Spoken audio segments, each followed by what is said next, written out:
The morning of Daniel's funeral felt unreal, as if the world had slipped into a slow, muffled dream where everything looked familiar, but nothing made sense. The sky hung low, heavy with gray clouds, and the air smelled of damp earth and fading roses, his favorite flowers, now arranged around his coffin like a final tribute. People filled the hall, murmuring condolences, touching my hands, offering me soft, empty words that slid past my ears without meaning. I stood frozen at the front, staring at his framed photograph.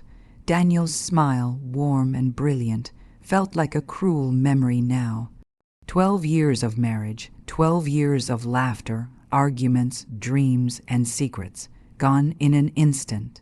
They called it a sudden heart failure, but the truth was, I never fully believed it.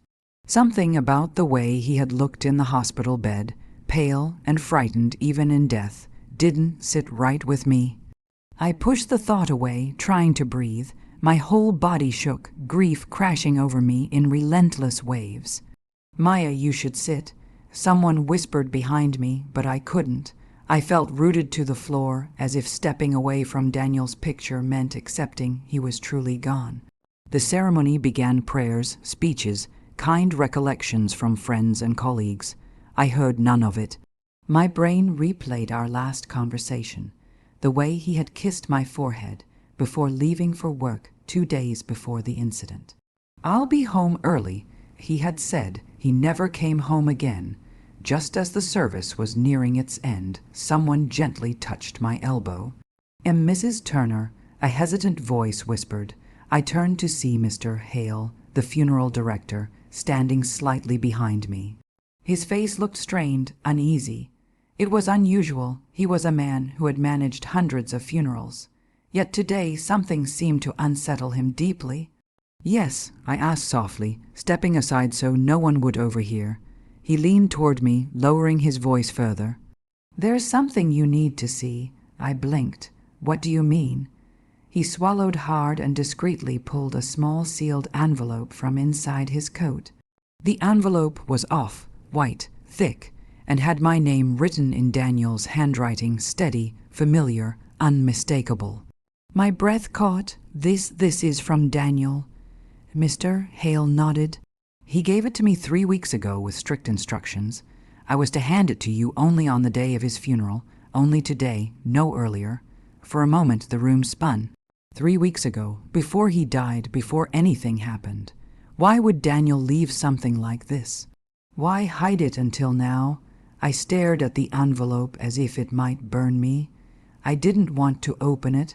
I was terrified of what it might contain.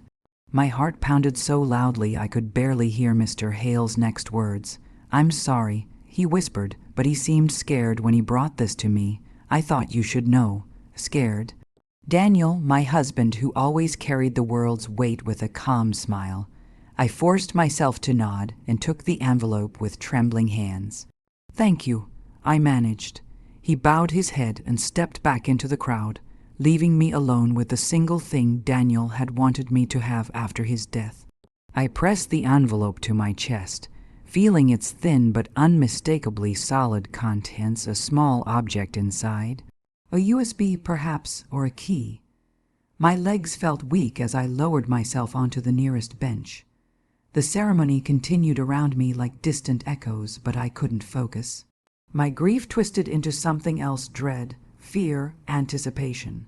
Daniel had kept something from me, something he didn't want anyone else to know, something important enough that he planned for it after his death.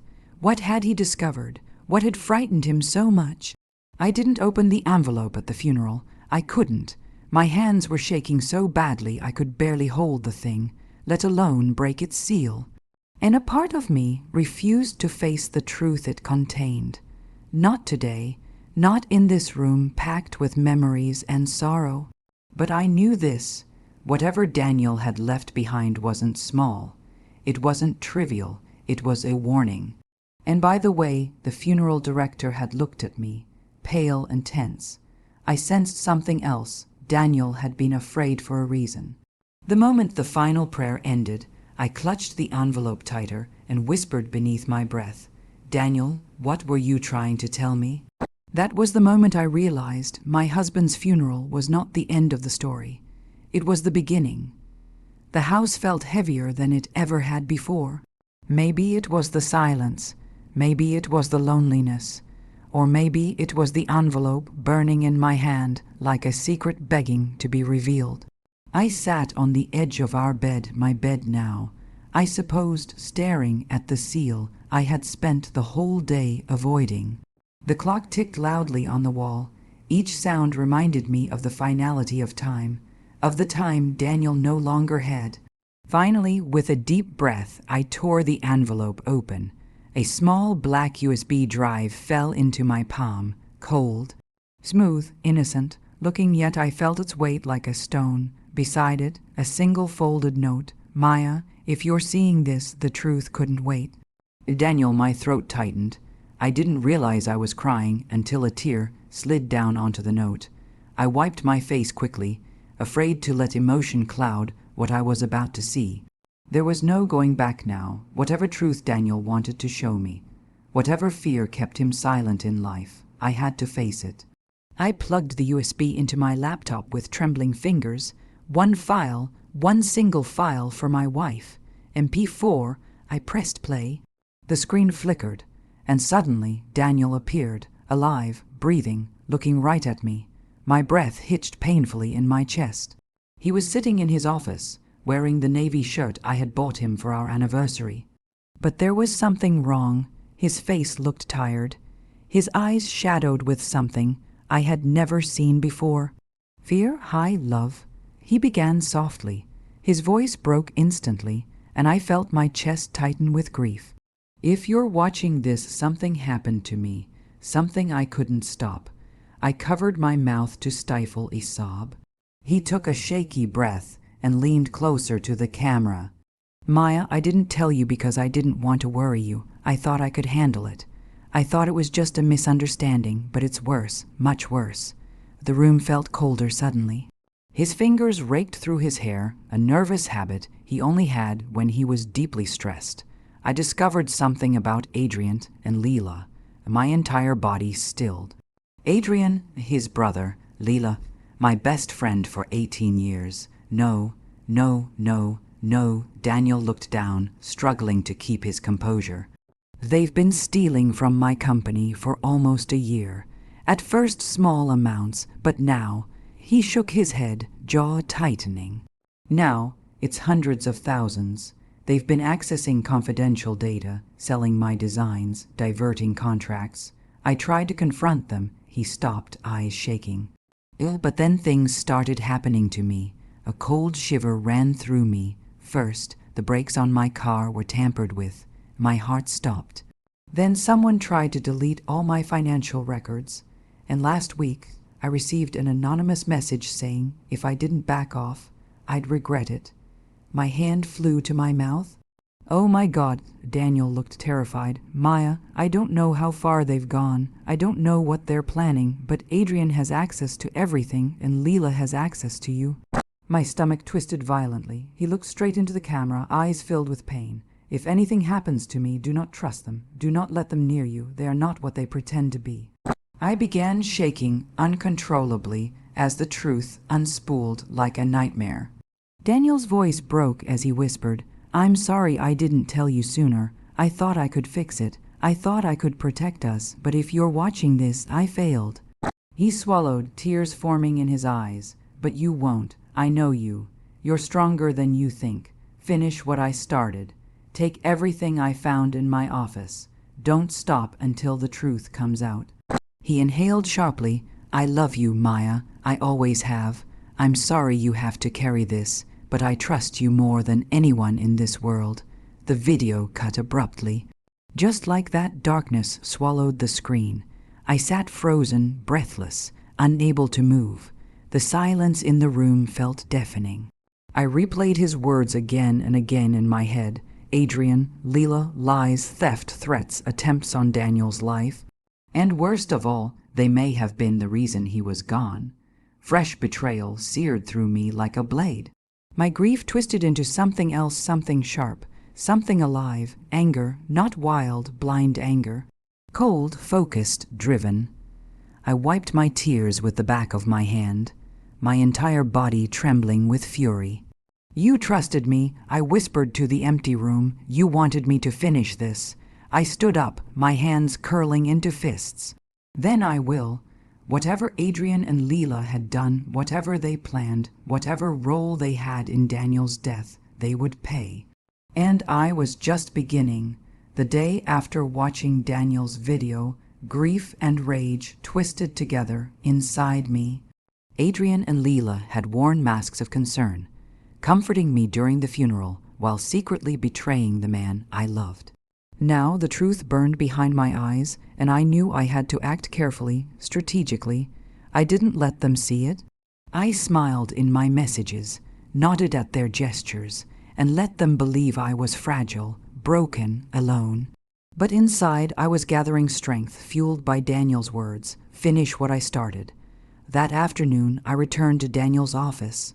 Unlocking the door felt surreal. His chair, his desk, even the faint scent of his cologne lingered. I sank into his workspace, letting memories crash over me for a moment before focusing on the task ahead. Hours passed as I sifted through his documents, emails, and hidden files. Each discovery, bank transfers, deleted messages, suspicious meetings painted a picture of Adrian and Lila's betrayal. Daniel had left me everything I needed to expose them. Beneath a pile of reports, I found a small leather notebook. My fingers trembled as I opened it, pages filled with Daniel's neat hand, writing detailed timelines, evidence, and suspicions. He had prepared me to finish his fight, had trusted me with the truth he couldn't face alone. By evening, I organized all evidence into a single file: messages, bank statements, recordings, and Daniel's video. It was undeniable, airtight, ready to bring their lies crashing down. Now came the bait. I sent a message to both Adrian and Lila. "Meeting tomorrow morning at Daniel's office. It's urgent." Almost immediately, replies appeared. Adrian, "Of course, I'll be there." Lila, "Anything for you, Maya." They believed I was inviting them to make decisions. They had no idea they were walking into a trap. I leaned back in Daniel's chair, letting the quiet settle around me. Tomorrow, the truth would confront them, raw and undeniable. For the first time since his death, I felt a strange calm. I whispered to the empty office, "Daniel will finish this, I promise." The next morning, a strange calm hung in the air, as if the world itself was holding its breath. I arrived at Daniel's office early, setting everything in place. The evidence folder was on the desk, and the large screen displayed a paused frame of Daniel's video. His eyes seemed to watch over the room, a silent witness to what was about to happen. At exactly 10:00 a.m., footsteps echoed down the hall. Adrian entered first, wearing a carefully practiced mask of concern. He scanned the office, but his eyes betrayed caution. "Maya, you said this was urgent." I gave him a calm smile. "Yes, it's time we discuss, Daniel." Seconds later, Lila stepped in, soft voice, soft expression. "Sweetheart, we're here to help you make decisions." I gestured for them to sit. Their faces, so confident yesterday, now held a hint of uncertainty. I clicked the remote. Daniel appeared on the screen, alive, speaking directly to them. The effect was immediate. Lila gasped. Adrian froze. Their carefully constructed masks began to crack. Daniel's voice revealed everything: theft, sabotage, threats, and betrayal. Lila's trembling hands covered her mouth. Adrian's jaw clenched, vein pulsing in his temple. When the video ended, silence fell like a heavy curtain. Adrian rose abruptly. "Maya, this is not true. It's taken out of context." I slammed the evidence folder onto the table. "It's all here: bank transfers, messages, recordings. Daniel documented everything, and I completed the rest." Lila sobbed uncontrollably. "Maya, please, we didn't mean for him." "No," I interrupted, voice steady despite the tremor in my chest, "but you let it happen." At that moment, the door opened. 2 police officers stepped in. Adrian's face went pale.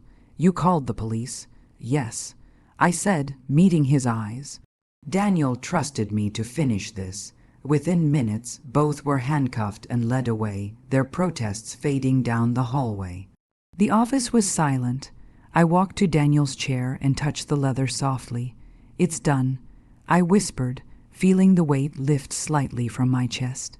Justice had been served, the betrayal exposed, and though Daniel was gone, his fight was complete through me. For the first time since the funeral, I could breathe again,